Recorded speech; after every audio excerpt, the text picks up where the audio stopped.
پر راجہ صاحب سے اگر آپ سے گفتگو کا آغاز کر لوں، صدر ڈونلڈ ٹرمپ جو میں نے ابھی ابتدائی میں بھی سر کہا ہے کہ وہ تو کچھ لگتا ہے ضد پر اترے ہوئے ہیں اس وقت، اور ایک obsession ہے ان کا جو ایرانین وہ ہے یورینیم ہے اس کے ساتھ.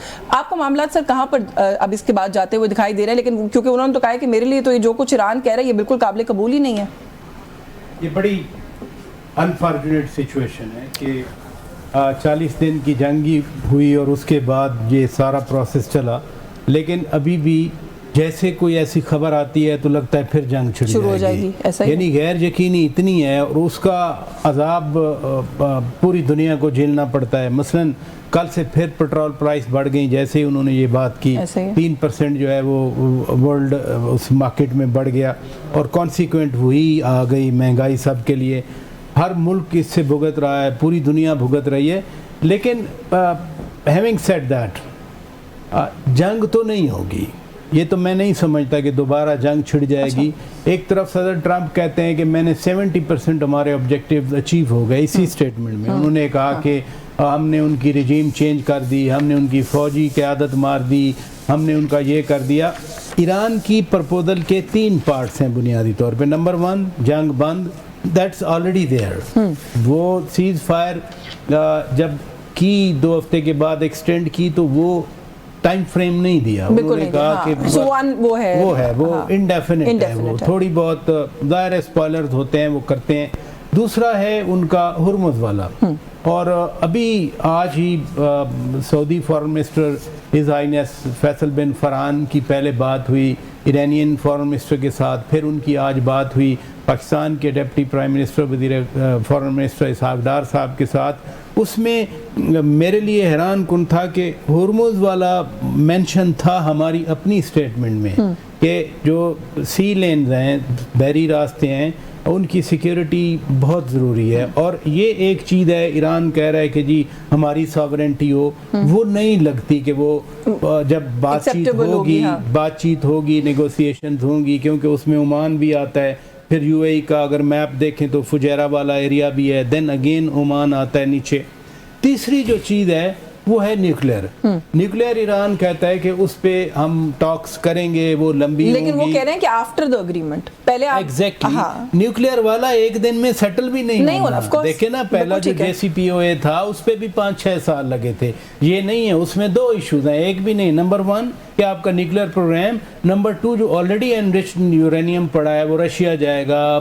صدر ٹرمپ کہہ رہے تھے میں لوں گا. اور پاکستان کا بھی کئی نام تھا، بٹ آئی ہرڈ کہ نہیں، پاکستان تو اس میں انٹرسٹڈ نہیں ہے. وہ کل بھی رشین فارن منسٹر کہہ رہے تھے، فارن منسٹری کہہ رہی تھی کہ ہم اس پہ بھی بات چیت کر سکتے ہیں. سو ڈپلومیسی آن، لیٹس ہوپ کہ جنگ نہ ہو، باقی معاملات. لیکن وہ جو آپ کا ایک اوپینین ہے نا، یہ میں نے کافی جو لوگ انڈرسٹینڈ کرتے ہیں صورتحال کو، ان سے یہی رائے جو ہے وہ سنی. آپ کیسے دیکھتے ہیں شفقت صاحب یہ جو کہ انٹرنیشنل ایک کانفلکٹ ہے اس کو؟ کیونکہ ایک رائے اس وقت یہ پائی جاتی ہے کہ ہمیں جتنی مرضی انسرٹنٹی نظر آئے، جنگ کا آغاز دونوں ممالک کو اب سوٹ نہیں کرتا، دونوں جو ہیں وہ اب دوبارہ ایکٹیو وار کی طرف نہیں آئیں گے. راجہ صاحب ماشاءاللہ بڑی اس پہ گفتگو کر رہے تھے. مجھے کوئی شخص بتا دیں پوری دنیا میں جو ٹرمپ کو پریڈکٹ کر سکے. وہ تو بالکل درست ہے. نہیں، آپ اس پہ ہم کیا بات کر سکتے ہیں کہ ایک ایسا پاگل شخص ہے کہ جسے پتہ ہی نہیں میں کیا بول رہا ہوں، اور میں نے 10 منٹ پہلے کیا بولا تھا، میں اگلے 10 منٹ بعد کیا بولوں گا، یا اس وقت جو میں کہہ رہا ہوں وہ میں ٹھیک کہہ رہا ہوں یا غلط کہہ رہا ہوں. یہ تو بالکل ہی ایک عجیب سی بات ہے کہ آپ پریڈکشن اس کے بارے میں کچھ کریں. اور اس سے زیادہ مجھے عجیب وہ لوگ لگتے ہیں جو اس کے ارد گرد ہیں. پوری دنیا چھوڑ چکی ہے، کچھ ہی لوگ ہیں نا جو اس کے ارد گرد ہیں، مجھے ان پہ بھی ہنسی آتی ہے. سچی بات ہے کہ دیکھیں ایک پاگل شخص کے ساتھ جو کسی وقت کسی کو بھی بے عزت کر دے، کسی وقت کسی کے بارے میں کچھ کہہ دے. جیسے اس نے کہا کہ جی میں لوزر کو اپنے ارد گرد پسند کرتا ہوں، کیونکہ جو کامیاب لوگ ہیں وہ اپنی کہانیاں سنتے ہیں اور لوزر جو ہیں وہ میری باتیں کرتے ہیں. تو ایسے شخص سے اللہ کی امان. مجھے تو حیرانگی ہے کہ ابھی تک وہ امریکہ کے پریزیڈنٹ ہیں، اور اس کی اپنی پارٹی کو امپیچمنٹ کا سلسلہ شروع کر دینا چاہیے تھا.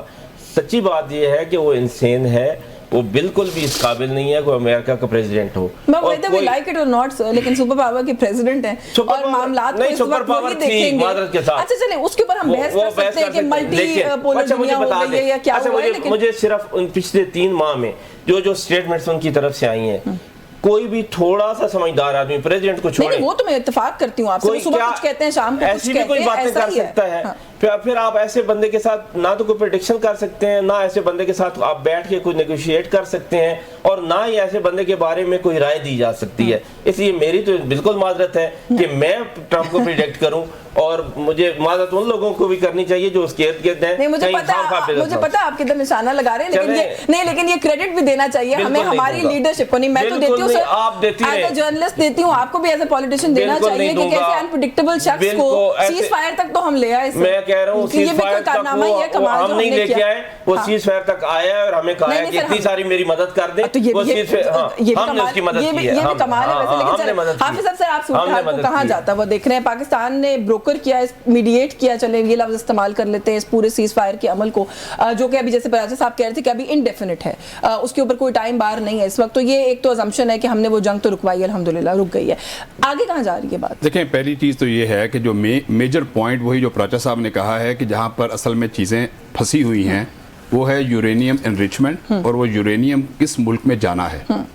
اور یہ بات بھی بالکل مبنی پر حقیقت ہے کہ انڈر گراؤنڈ ایک مستقل ڈپلومیٹک جو پروسیس ہے وہ چل رہا ہے، اور وہ امریکہ اور ایران کے درمیان بھی چل رہا ہے. پاکستان بھی اس میں ایک بڑا میڈیشن کا رول پلے کر رہا ہے. اللہ تعالیٰ کی مہربانی سے پاکستان کو عزتیں نصیب ہوئی ہیں، اور آپ نے ابھی انہوں نے بھی خود کہا کہ پاکستان سے امریکہ نے ہیلپ مانگ لی، تو یہ بہت بڑی ایک اچیومنٹ ہے آپ کے. انٹرنیشنلی ڈپلومیٹکلی آپ بڑے آئسولیٹ ہو گئے تھے، لیکن آج آپ دوبارہ ان ہیں پوری دنیا میں.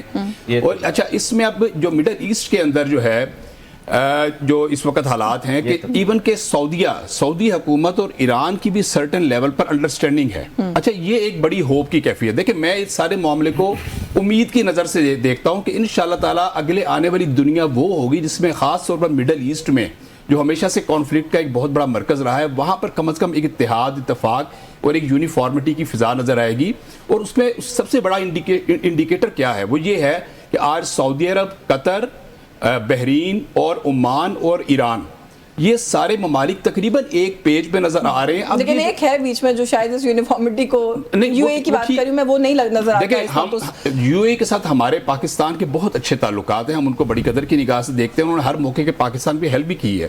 اب ان کا ایک اپنا سٹینس ہے، وہ ان کا ہمارے ساتھ نہیں ہے، وہ مینلی ان کا اپنے عرب ممالک کے ساتھ ہے. وہ ان کو آپس میں ریزالو کرنا چاہیے. ظاہر ہے کسی کی فورن پالیسی کو ہم ڈکٹیٹ نہیں کر سکتے. دیکھیں آج اگر سعودیہ ایک فورن پالیسی بناتا ہے، وہ ان کی فورن پالیسی ہے، انہوں نے اپنی نیشنل. لیکن سر ہمیں فی الحال ان کو بہت قدر کی نگاہ سے نہیں دیکھنا چاہیے. ہمارے آپ کو پتہ ہے کتنے بڑے بڑے نمبر میں پاکستانیوں کو ڈیپورٹ کر رہے ہیں. اس میں یہ ہے کہ پاکستان نے آج دیکھیں نا، پاکستان کے ایجپٹ کے ساتھ بڑے اچھے تعلقات استوار ہو گئے ہیں. ایجپٹ کے ساتھ آپ کی ٹریڈ کے حوالے سے آپ کو ایجپٹ جو ہے وہ ڈیوٹیز کے اندر آپ کی ریلیکسیشن دے رہا ہے، یعنی آپ کی جو پروڈکٹ وہاں پہ جائیں گی. دیکھیں یہ بہت بڑی اچیومنٹس ہیں.